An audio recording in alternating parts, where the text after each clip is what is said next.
जहाँ जहाँ पर है उसके पश्चात भी निजीकरण किए जा रहे हैं। इस तरह से निजीकरण करने से एक तरफ तो ठेकेदारों का पैसा हमको भुगतान करना पड़ रहा है, दूसरी तरफ कर्मचारियों का पैसा भुगतान हो रहा है।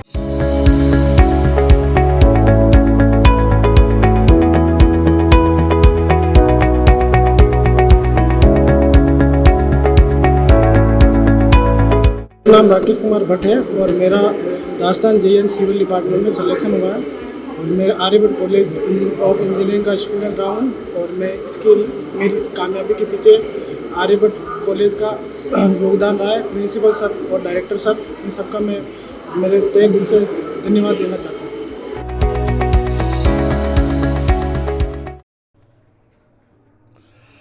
अजमेर विद्युत वितरण निगम श्रमिक संघ ने प्रांतीय स्तर पर धरना प्रदर्शन कर मुख्यमंत्री के नाम सौंपा ज्ञापन। सरकार की श्रमिक विरोधी नीतियों, निजीकरण और 28 सूत्रीय मांग पत्र पर वार्ता की मांग।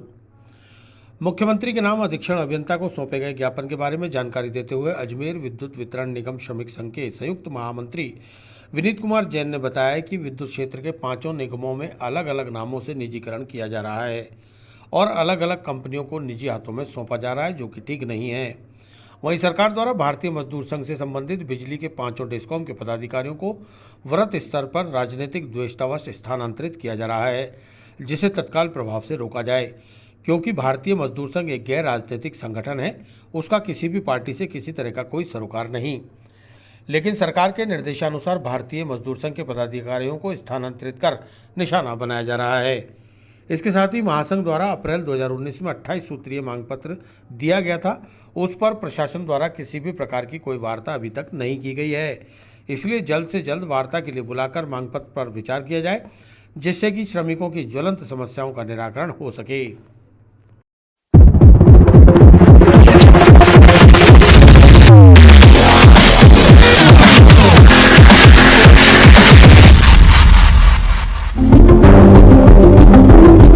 अजमेर विद्युत वितरण निगम श्रमिक संघ के द्वारा आज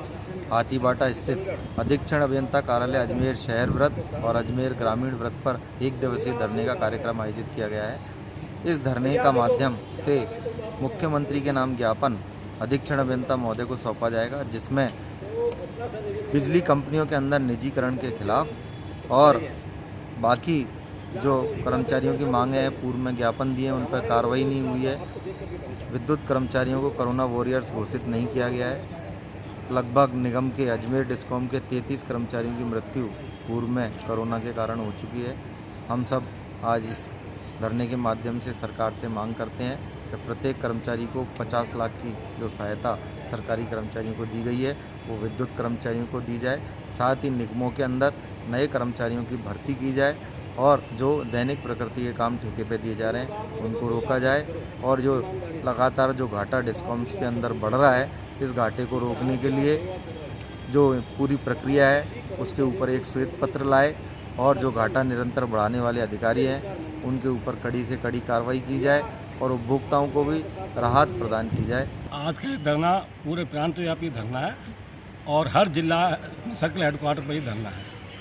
इस धरने के माध्यम से हम राज्य सरकार को, मुख्यमंत्री जी को यह आगाह कर देते हैं कि ये जो निजीकरण कर रहे हैं, जबकि इन्होंने कर्मचारियों की नियुक्तियां करी है और पर्याप्त कर्मचारी भी जहां जहां पर है उसके पश्चात भी ये निजीकरण किए जा रहे हैं। इस तरह से निजीकरण करने से एक तरफ तो ठेकेदारों का पैसा हमको भुगतान करना पड़ रहा है, दूसरी तरफ कर्मचारियों का पैसा भुगतान हो रहा है और सेवाएँ भी अटपटी होती है, क्योंकि ठेकेदारों ने जो भी काम किया है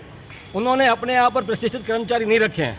मैं बिल्कुल ईमानदारी से कह रहा हूँ, MD साहब को चुनौती देके कह रहा हूँ, मुख्यमंत्री जी को चुनौती देके कह रहा हूँ, जितने भी इन्होंने ठेके दिए हैं और उन सब में जो है बिना ITI के काम अप्रशिक्षित लोग काम कर रहे हैं और उससे क्या होगी, उनकी मौतें होगी और सेवाएं से स्थिति नहीं होगी सही अच्छी।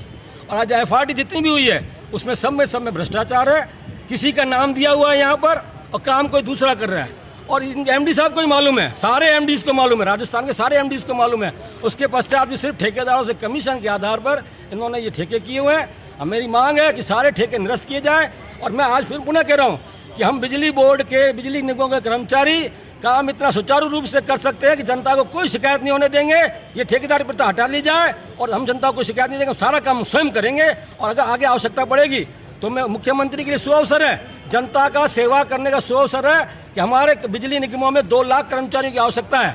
अभी 65,000 काम कर रहे हैं, 1,35,000 आदमी और चाहिए। युवाओं को रोजगार देवे, ITI वालों को रोजगार देवे और जनता की सेवा को सुचारू रूप से चलावे। इन्हीं के मंत्र के माध्यम से वो सत्ता में आए, इन्हीं मंत्र के माध्यम से दोबारा आ सकते हैं, अन्यथा जनता उनको चुनाव में भुगता देगी। लेकिन हम भी ये कह देते हैं कि हमारी बात को अगर उन्होंने नहीं माना तो हम आज यहाँ पर धरना दे रहे हैं, उसके बाद हम अपना डिस्कॉम पर धरना देंगे, उसके बाद प्रदेश स्तर पर अनिश्चितकालीन धरना देंगे और नहीं मानेगी सरकार, उसके सरकार का घेराव करके उनको बाध्य करेंगे कि जनता की सेवा करनी ईमानदारी से करेंगे और हमारे कर्मचारियों की भर्तियाँ होगी, कर्मचारियों की भर्तियाँ करनी पड़ेगी और ठेकेदारी प्रथा पूर्ण रूप से समाप्त होनी चाहिए। और आज तक का इन्होंने घाटा पहले कम किया था सरकार ने भुगता कर केंद्र से, अब वापस इन्होंने घाटा जो है 84,000 करोड़ कर दिया है और आगे भी ये घाटा इस तरह से बढ़ाते गए तो ये निगमों के जो अव्यवस्था है, कुव्यवस्था, ये सारे प्रबंध निर्देशों के कारण से मैं तो ये कहता हूँ जिस भी प्रबंधन निदेशक को सरकार नियुक्त करे उनसे स्पष्ट कर ले कि उसके कार्यकाल में 1 रुपया भी घाटा होगा तो वो व्यक्तिगत भर के जाएगा, फिर कोई आना चाहे तो आवे। यहाँ तो इन्होंने ऐसा बना रखा है, घाटा करके अपनी तिजोरियां भर के जो भी यहाँ से MD गए हैं उनकी संपत्ति की भी जांच होनी चाहिए, जितने भी अधिकारियों ने ठेका प्रथा अपनाई है उनकी संपत्ति की भी जांच होनी चाहिए।